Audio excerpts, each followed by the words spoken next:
नमस्कार दोस्तों, ASP news India के डिजिटल पैनल आपके अपने Facebook page, YouTube channel Amrish Baliyan पर आप सबका हार्दिक स्वागत है।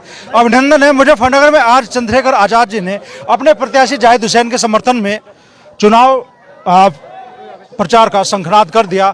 आज अलग अलग जगह पर नुक्कड़ सभाओं में वो पहुंचे और हर जगह उन्हें देखने सुनने के लिए भीड़ भी उमड़ी। तो कैसा माहौल आपको मीरापुर में आज महसूस दिया? देखो, सब अच्छा ही कहते हैं, ये तो आप बता सकते हो कि कैसा माहौल है। मैं कहूँगा अपने बड़ाई करूँगा, कोई और आएगा वो कहेगा अपनी बड़ाई करेगा कि बहुत अच्छा है। आप देख रहे हो अमरीश भाई, आप यहीं रहते हो, आपको पता है कि चुनाव जीतने के लिए राजनीतिक समीकरण की जरूरत है। सीधा मुकाबला एनडीए के प्रत्याशी से होना है, बाकी किसी से कोई मुकाबला नहीं। सब अच्छे प्रत्याशी, मैं किसी को बुरा नहीं कहता, वो किसी पार्टी का प्रत्याशी हो, लेकिन मेरा ये काम है कि मैं अपने पार्टी के प्रत्याशी के प्रति वफादारी से काम करूं। और मैं लोगों के बीच इसलिए आया हूं कि लोगों से अपील कर सकूं। उन्होंने हमेशा मेरा साथ दिया, जिला पंचायत का चुनाव हो, विधानसभा का चुनाव हो, मेरे कहे पे खतौली के लिए भी जी जान लगाई। यहाँ का कार्यकर्ता बहुत स्वाभिमानी कार्यकर्ता है, वो मेरी हर बात पे उसने हमेशा खड़े होकर पहरा दिया है। मेरे चुनाव में यहाँ इस जिले से हर गांव से पैसे इकट्ठा हुए, 2-2, 4-4, 10-10, 20-20 रुपए मेरे चुनाव तक पहुंचे। उन्होंने मुझे मदद की, उनका मेरे ऊपर कर्ज है। मैं उस कर्ज को उतारने के लिए यहाँ आया हूँ कि मुझे वो मौका दें और मैं इस लड़ाई को लड़के एक मजबूत विधायक जो है यूपी की असेंबली में भेज सकूँ, जो इस क्षेत्र के लिए दिन रात मेहनत करे और इस क्षेत्र में विकास के काम भी, और इस क्षेत्र की जो आवाज़ जो है और इस क्षेत्र के जरिए, क्योंकि ये प्लेटफॉर्म है विधानसभा का, पूरे प्रदेश के मामलों पे आप आवाज़ उठा सकते हैं।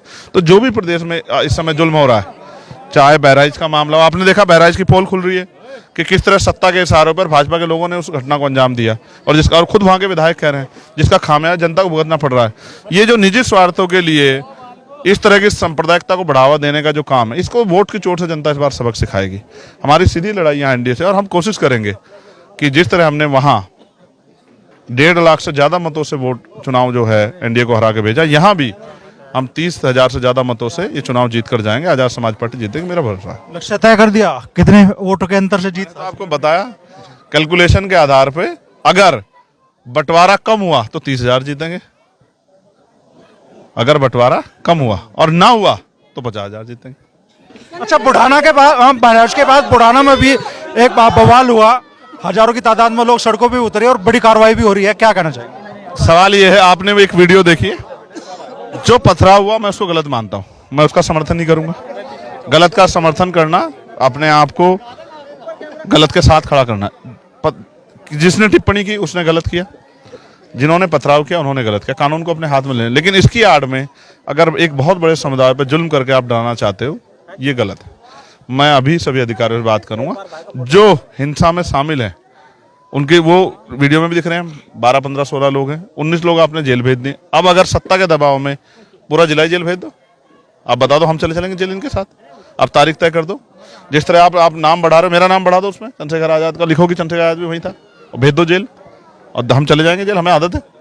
लेकिन इस तरह का जुल्म अगर बढ़ावा दिया जाएगा और हम चुप रहेंगे, ये सत्य नहीं है। आपने सत्ता को के लोगों को खुश करने के लिए जो करना था कर दिया।